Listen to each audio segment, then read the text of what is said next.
Welcome to the Earth Keepers podcast. This podcast is for people who seek new and better ways to love and care for the earth. It's a podcast for anyone who is deeply concerned about the harm being done to the environment on a local and global level. It's a podcast that builds community and connection between people of like heart and mind, people who believe that earth care should be integrated into every aspect of life. And for many in the Earth Keepers community, that includes our spiritual practices. In this episode, we'll be talking to Dr. Debisi Araba, Managing Director of the African Green Revolution Forum. The AGRF is an organization that fosters community and collaboration among countries all across Africa. Focusing on agriculture in particular, the African Green Revolution Forum works to accelerate the continent's drive toward economic growth, human flourishing, and environmental health. Africa is rising, and it is the passion of people like Debisi that is driving the vision. He joins our conversation today from Kenya. In my work, what I do, not just with the AGRF, but what I've always done, it's been driven by my unshakable faith in a prosperous Africa. I believe in a prosperous Africa so much. This feeling is so strong that I can taste it. And I think that's the message that I think we really need to be sharing with each other as humans. You know, we need to share that message of hope. Welcome, friends, to the Earth Keepers podcast.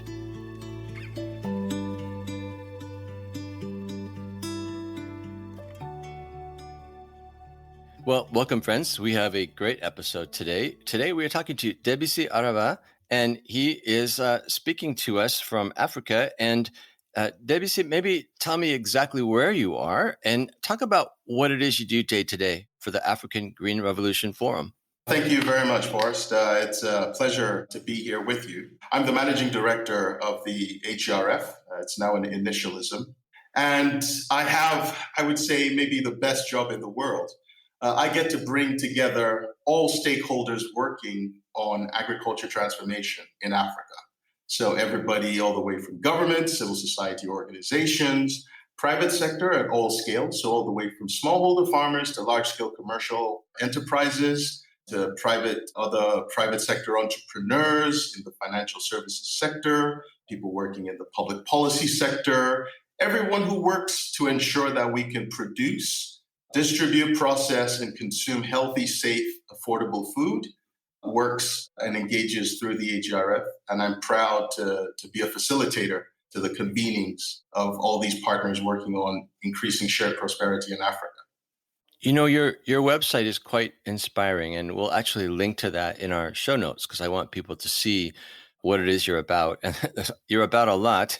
You're really trying to do so much, but really in a way that I resonate with, because you're talking about accomplishing something vast and big in terms of Africa's prosperity as a whole, but emphasizing the fact that people cannot do that piecemeal on their own, separated. I mean, it really has to be all about collaboration, doesn't it? Yes, that's right. It's the power of partnerships. Mm-hmm. Now, your organization contains this word revolution, African Green Revolution Forum.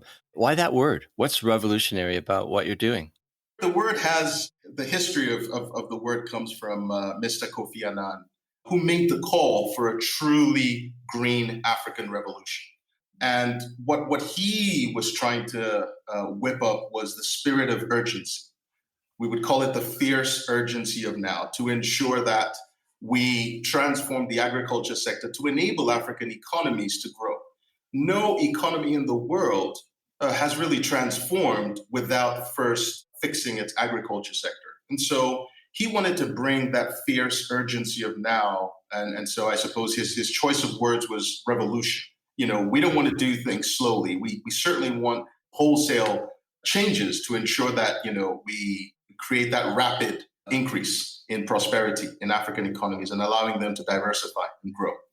I like the fact that you balance that word revolution with a positive spin word. I mean, one of the phrases you use on the website is Africa is rising, with signs of prosperity, etc. And so there's a very aspirational tone to this revolution, right? It's very inspirational, trying to help people catch a vision, I think, for something bigger.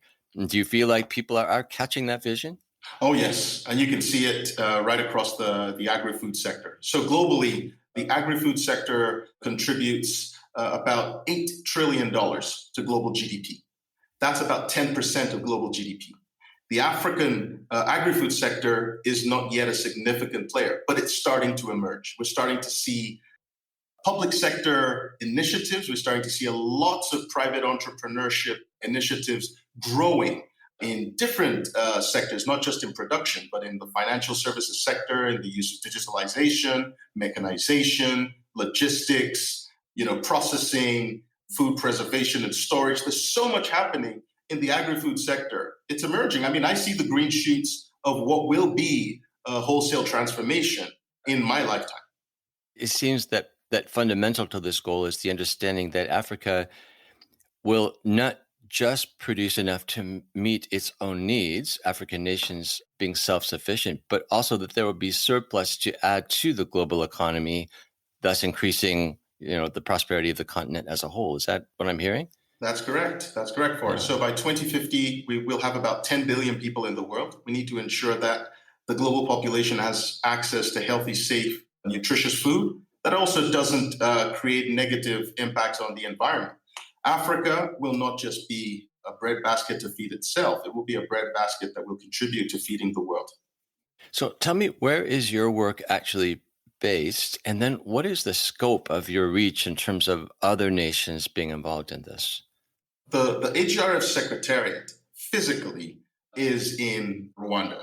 We will be there for at least the next 5 years. Rwanda hosts the physical secretariat.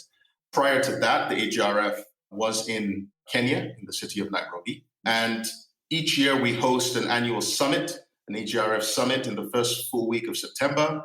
And so for the next 5 years, Rwanda will host every other summit. And so every other year, the summit will move to another guest city, and Rwanda will remain as the host country for the AGRF. Just to give you the sense of the global reach of the AGRF, at this year's summit, we held it virtually, of course, due to the meeting and travel restrictions due to the global pandemic. We had over 10,400 delegates engaging during the AGRF virtual summit from 113 countries around the world. Of course, we have 54 countries in Africa, so it stands to reason that we had more than an African audience. We had a global audience over the 4 days of the summit from the 8th to the 11th of September. So our reach is global. Our mandate, of course, is the African continent. But in terms of the long-term impact is the world. That, to me, it seems a formidable job, is bringing that many people from that many different perspectives together. But in particular, when you think of the African continent and just the diversity of cultures and worldviews that are represented in your constituency, how do you bridge those differences to help people to mobilize around this common vision? There's a famous proverb: if you want to go fast, you go alone. If you want to go far, you go with others. And I think that's the raison d'etre of the AGRF. We are built for partnerships. And the partnerships that we create are broad-based, multi-sectoral. And fortunately, we have a community of partners who buy into that vision of a transformed, prosperous African continent with a thriving agri-food sector. And so we have a group of partners who fund our operations and who buy into that vision and support that vision through the networks, the partnerships, the thought leadership, the practice leadership, the curation of engagements across the continent. The AGRF held its first summit in the city of Accra in 2010. And 10 years later, we've held our first virtual summit in collaboration with the government of Rwanda. And our reach, again, as I say, is global, and we continue to grow not just in influence, but also in impact. One of the ideas that my organization, Circlewood, has been going deeper into is this idea that the diversity of a healthy ecology, it has a principle in it that in diversity is actually greater strength. And it's not just about more hands working together, it's more minds working together, more hearts working together, that that cultures coming together contribute things that are missing in terms of the larger whole, and that together we're healthier and stronger. Is that mindset behind what you're doing, that ecological diversity mindset? That's right on the money, Forrest. So it's that beautiful symphony where you bring in the different instruments come together in harmony. We're making beautiful music here, and it's not any single voice crowding out the others. It's not governments shutting down private sector or vice versa. It's not civil society wanting to shut down any dissenting voices. It's bringing everyone together because ultimately one of the few things that connects us as a community, that connects humanity, is that we need food to survive and thrive. And so we don't just want to produce the food, but we want to ensure that in producing the food, we're creating pathways to prosperity. Some of the things that I hope we get into in the course of our conversation today.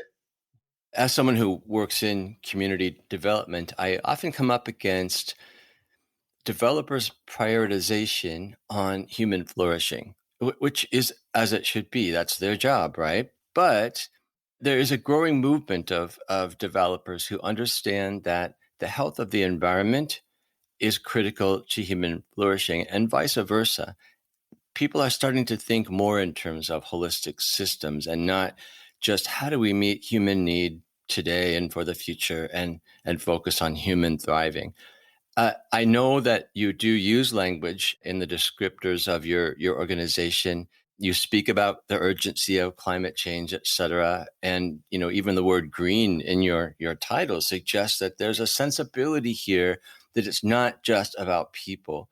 I'm wondering if you could comment on that and talk about what is the green part of your organization's name? Next year, the United Nations is convening a global food system summit. The Food System Summit has 5 core objectives.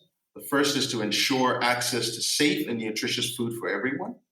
Second is to shift consumption patterns to sustainable sources. The third is boosting nature-positive production at sufficient scale. Then advancing equitable livelihoods and value distribution. As we know, people work. The act of producing, distributing, processing food, requires people to be employed. And finally, it's to build resilience to vulnerabilities, shocks, and stresses.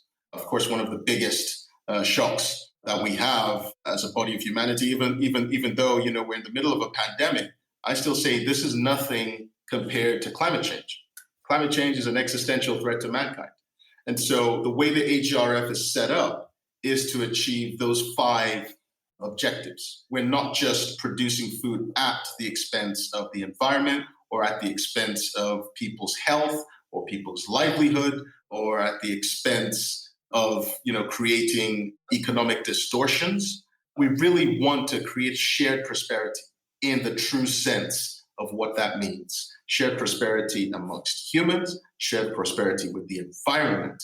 And so what the AGRF tries to do is ensure that we bring in as broad a base of partners as possible. So it's not just people working directly in production of food.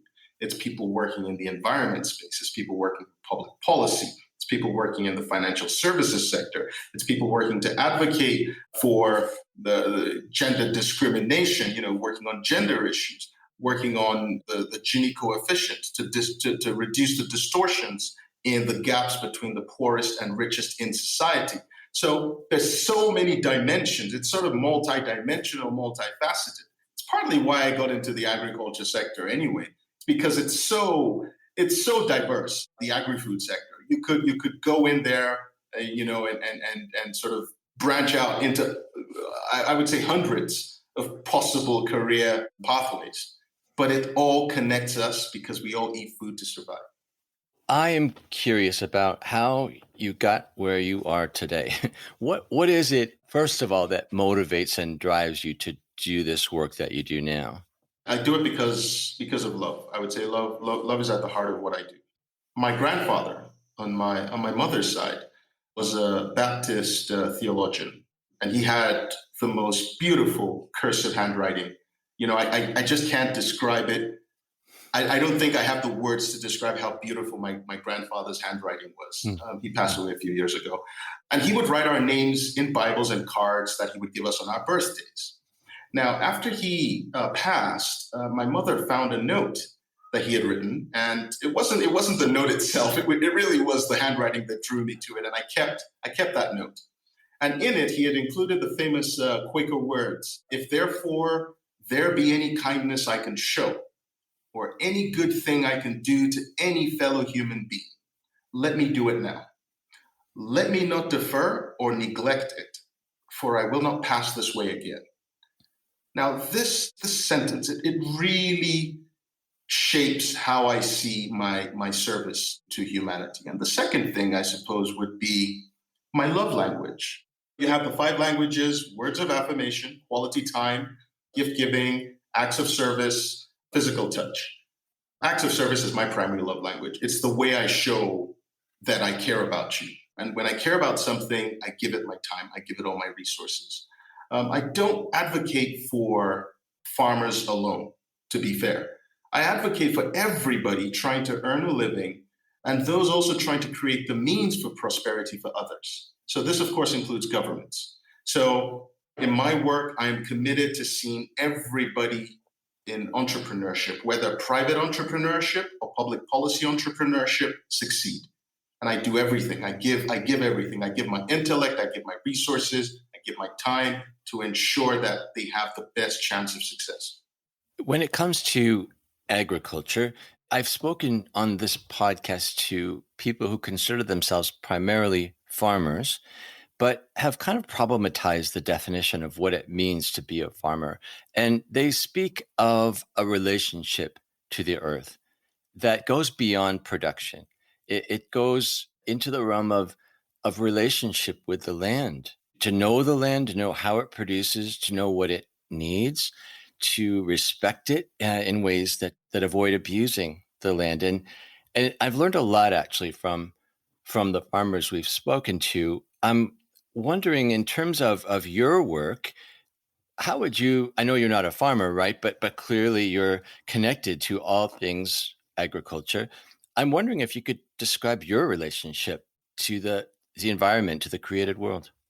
All living, breathing human beings are connected to the physical world. But for me, I think it's the emotions that my childhood years growing up with my dad, spending some Sundays when I was allowed to hang out with him and my grandfather on the family farm.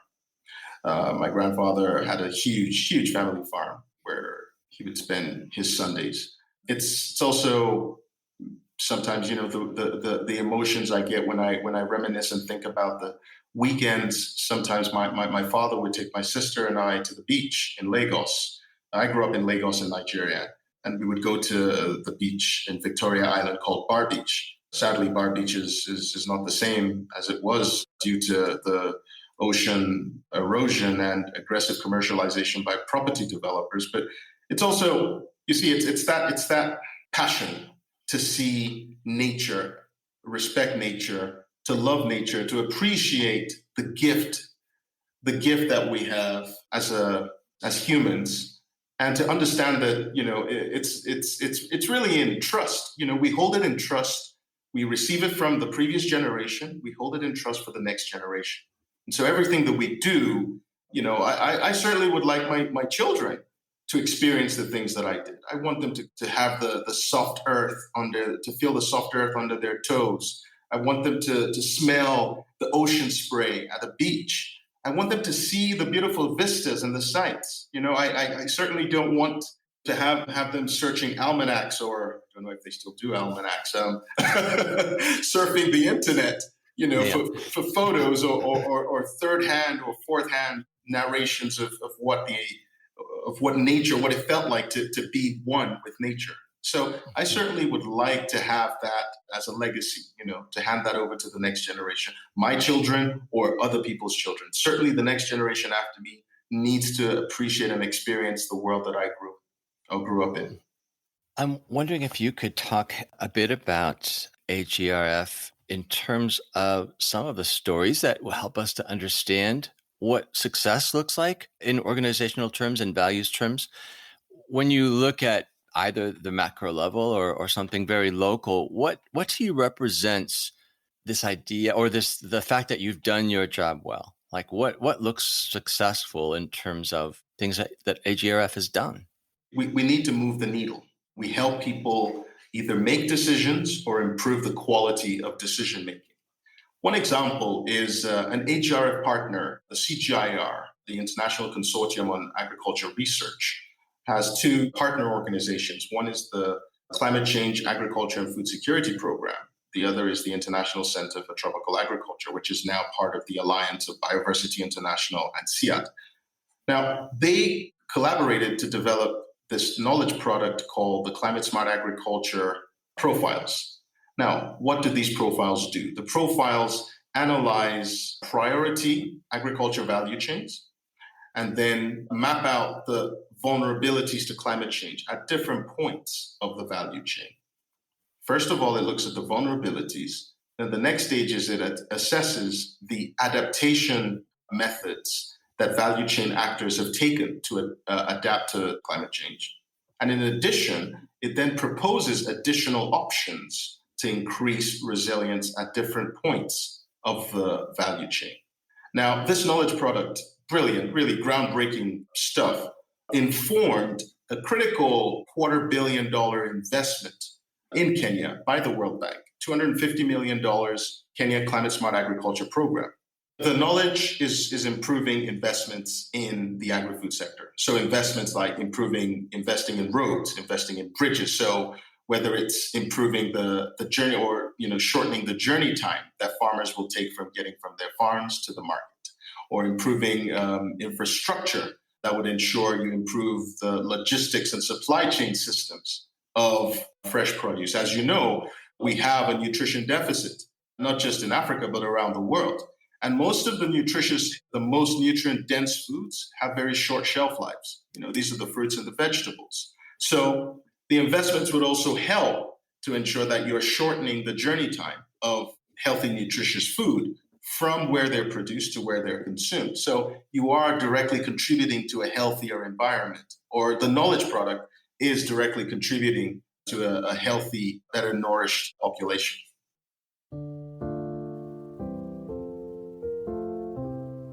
Hello, everyone. This is James Amadon. I'm the Executive Director of Circlewood, the organization behind the Earthkeepers podcast.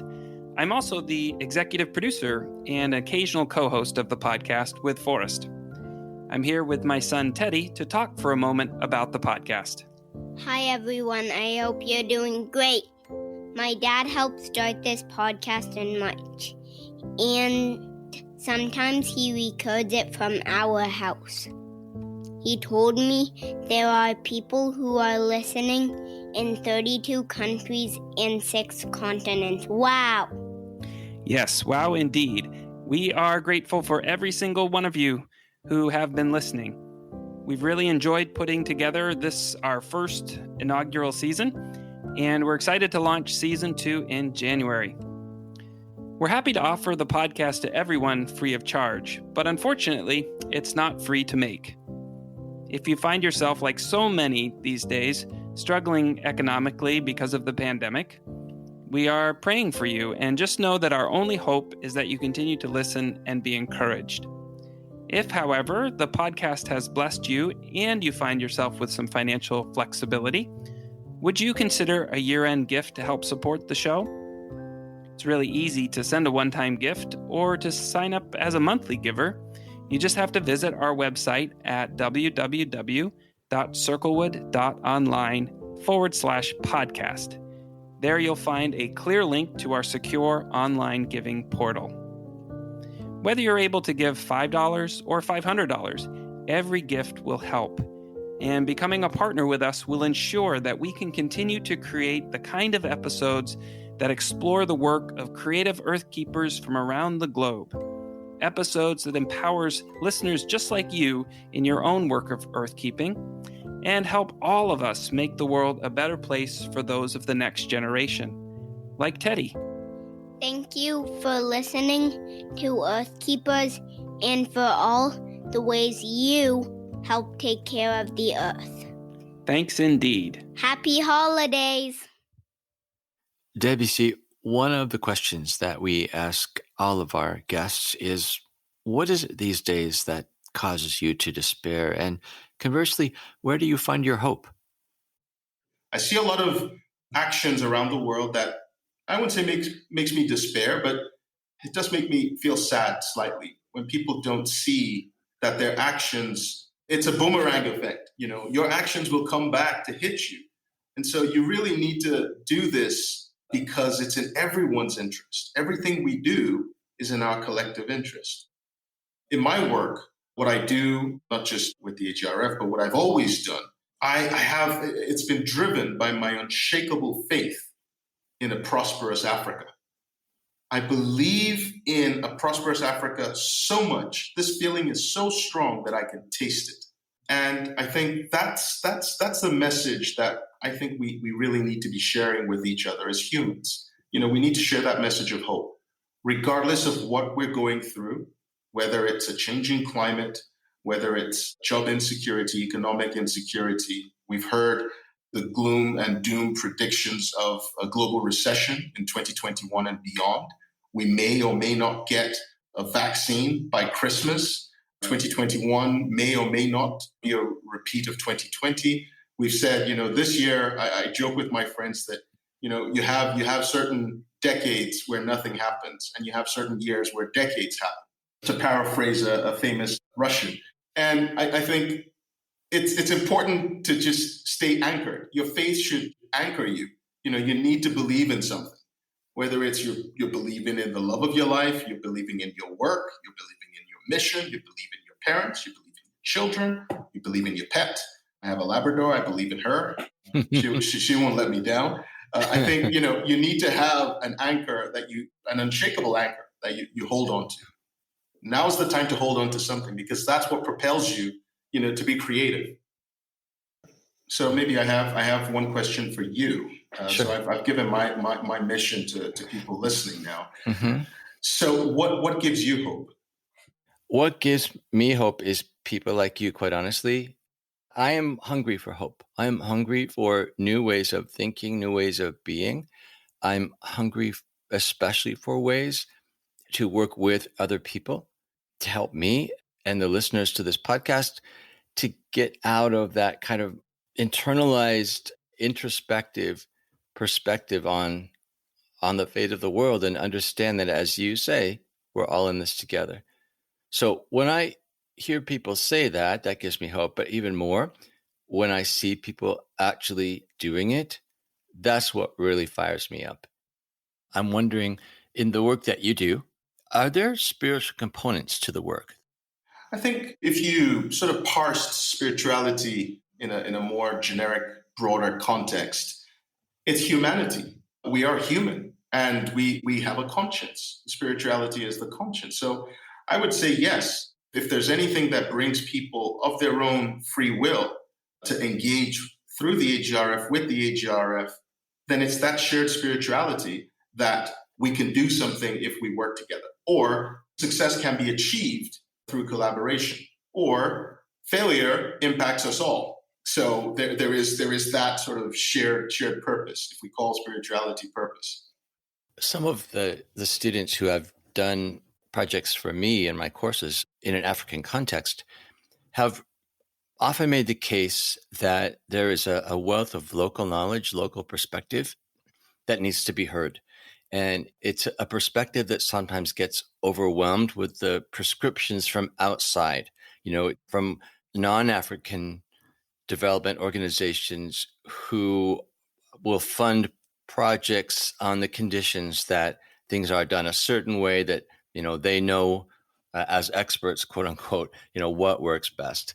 But many of my students are saying that there's a wealth of knowledge and understanding in multiple African cultures that the world needs to hear, that there are things that we need to learn from the African context. I wonder if you agree with that.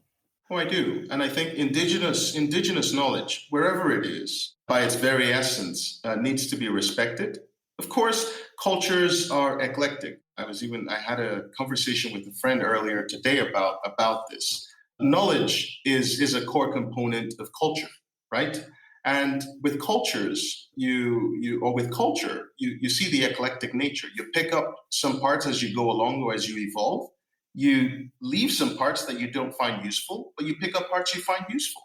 And I think over the course of humanity, we have found, if you go into local context, there are practices, just taking the agriculture sector specifically, there are certain practices that you will find that are so fine-tuned and perfect for local contexts that if you were not in that context, you would have no idea. And of course, we have seen in the past people distorting and overriding the supremacy of local context and indigenous knowledge. But I think we need to appreciate the role of indigenous knowledge wherever it is around the world. And so whether it's in conservation, in restoring degraded land, in soil conservation, in adjusting to a shifting and changing climate, there is a lot that we can gain by amplifying the knowledge that exists in communities, local communities around the world. So I am speaking to you on November 5th. We are 2 days after our election here in the US. And I'll confess to you that I'm completely stressed out right now, not knowing who our president is going to be. And a lot of that stress for me has to do with my fears about the US's engagement or disengagement with issues of climate change and environmental restoration. We have gone backwards in so many ways in the last 3.5 years.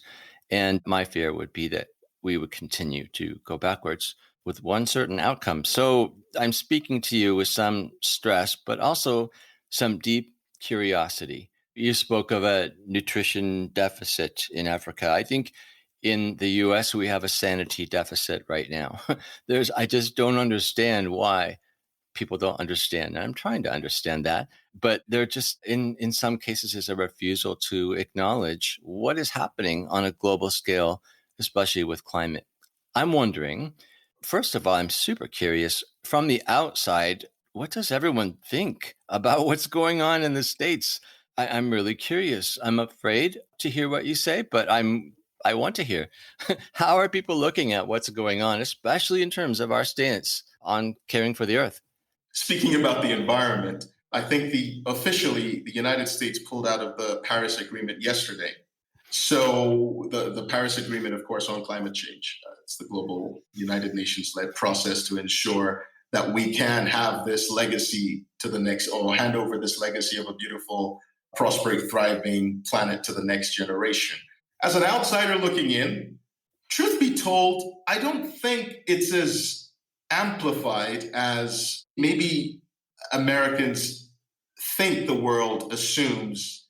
Perhaps it's more of, I think Americans need to be easier on themselves. Don't give yourselves a hard time. America is still respected around the world. America is bigger than any individual. It's bigger than any political party. It's bigger than any single ideology. It's what America represents. It's the hope of the modern world. And I think the beauty of America is the ability to stumble, dust itself up, and keep walking. You know, America doesn't fall flat on her face and stay down. America gets back up. And I think that's the hope. We have hope that America will figure it out. Come what may, America is going to figure out a way to be prosperous. And the world will watch and follow. America is leading the way. And so I think as an outsider looking in, things might appear bleak, but trust me, it could have been much worse had you not been such a robust and mature society. So when I speak to people, I tell them, well, you have an evolution in the course of humanity. And so there is nothing that's happening in the United States of America that should really shock us. You know, it just tells us we have flaws as human beings. And that is fine. You know, that is fine. If we have flaws as human beings, it's okay, because we have the opportunity to course correct. And I think America will course correct, and we have hope that it will happen soon. I have a feeling that when people listen to this, they're just going to be so grateful for those words. I think we need those words, not just of comfort, but words of hope and perspective that if we look at the big picture, if we're in this for the long haul, you're right. Things are not as bleak. We tend, I think, at least I do, I'll say, to look at the immediate crisis and maybe get overwhelmed sometimes. So I appreciate your words of wisdom. When it comes to Africa as a continent or even specific nations, if you have some in mind, when you think about their contribution to the broader conversation of climate change, what are some of the things that you think the world ought to be listening to? Again, in that idea of diversity yielding strength and wholeness of perspective. I'll give two examples. The first comes from southern Niger. Niger is the country north of Nigeria in the Sahel region of West Africa. In Niger, there is a mini miracle happening because in the almost near complete arid conditions, we're seeing a greening or a regreening or reforestation of areas using and utilizing indigenous knowledge. Now, if you looked at satellite imagery of northern Nigeria, you would see parched land, and then you just shift further north, which you would think geographically it should get drier into Niger, but it's actually greener.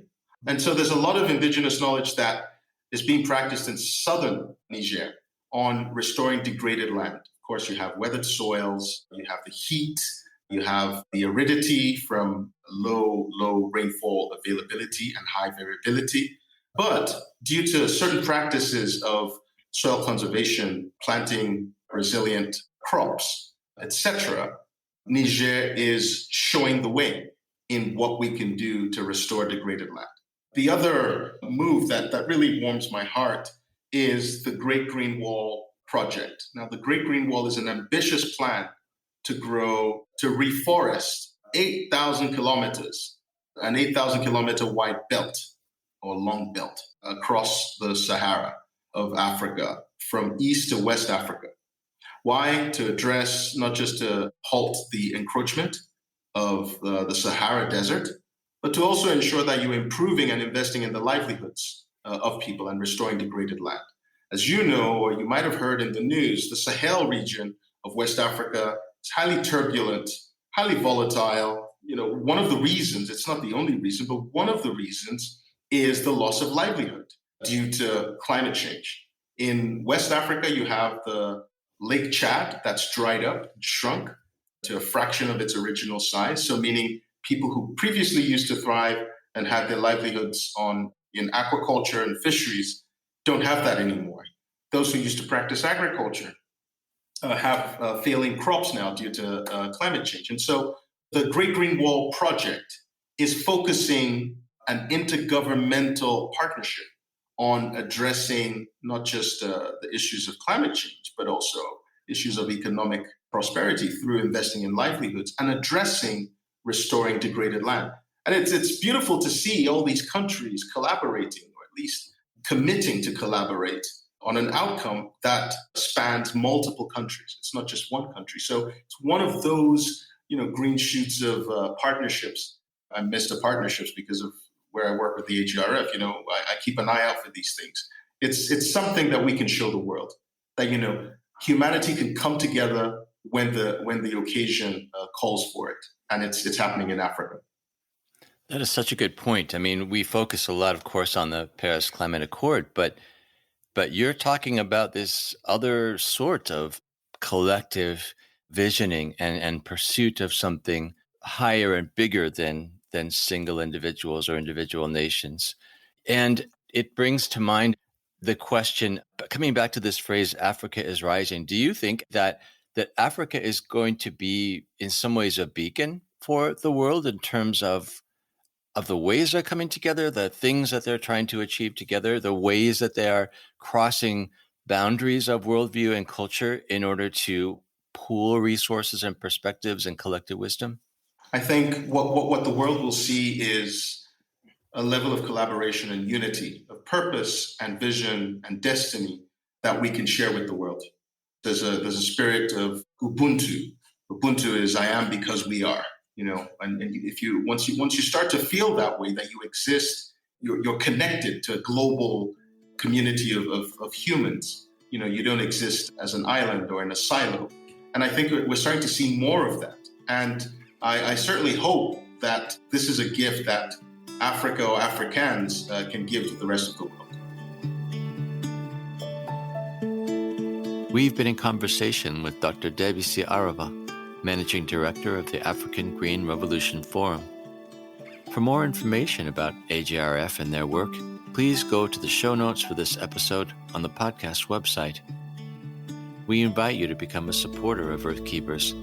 Please visit our website at www.circlewood.online/Earthkeepers to make a donation that will help expand the reach and frequency of this production.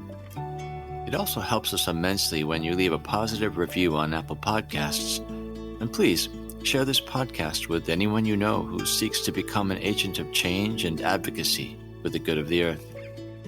Earthkeepers podcast explores ways in which we can change ourselves, our communities, and our cultures to help us to care for the earth in holistic and regenerative ways.